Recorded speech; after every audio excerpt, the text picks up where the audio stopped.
বৃহস্পতিবাৰে আবেলি 4 বজাত চিলাপথাৰ চুকাফা ভৱনত টাই আহোম ছাত্ৰ সন্থাৰ চিলাপথাৰ আঞ্চলিক বেতনী পাম আঞ্চলিক আৰু মালিনীপুৰ আঞ্চলিক সমিতিৰ গুৰুত্বপূৰ্ণ কাৰ্যনিৰ্বাহক সভা অনুষ্ঠিত কৰা হয়।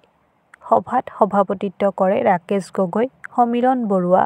সভাৰ উদ্দেশ্য ব্যাখ্যা কৰে জগদীশ মৃন্ময় দিহিঙীয়াই। আজিৰ কাৰ্যনিৰ্বাহক সভাই প্ৰস্তাৱ গ্ৰহণ কৰে 1. চিলাপথাৰ, মালিনীপুৰ, বেতনী পাম আৰু কোলাজান চাৰিওখন আঞ্চলিক সমিতি পুনৰ সম্প্ৰসাৰণ কৰিবলৈ সিদ্ধান্ত গ্ৰহণ কৰা হয়। 2. প্ৰতিখন আঞ্চলিক সমিতিয়ে অহা 7 নৱেম্বৰ তাৰিখৰ ভিতৰত শাখা সমিতি গঠন কৰিবলৈ সিদ্ধান্ত গ্ৰহণ কৰা হ'ব।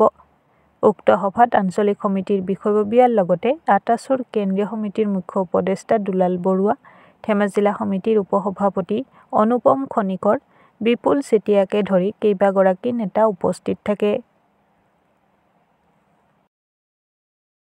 খুবটান কি কয় আমাৰ চিলাপথাৰ, মালিনীপুৰ, বেতনী পাম আৰু কোলাজান আঞ্চলিক চাৰিখনে আমি মিলি আজি আমি কাৰ্যনিৰ্বাহক সভা অনুষ্ঠিত কৰিছোঁ আমাৰ চিলাপথাৰ চুকাফা ভৱনত।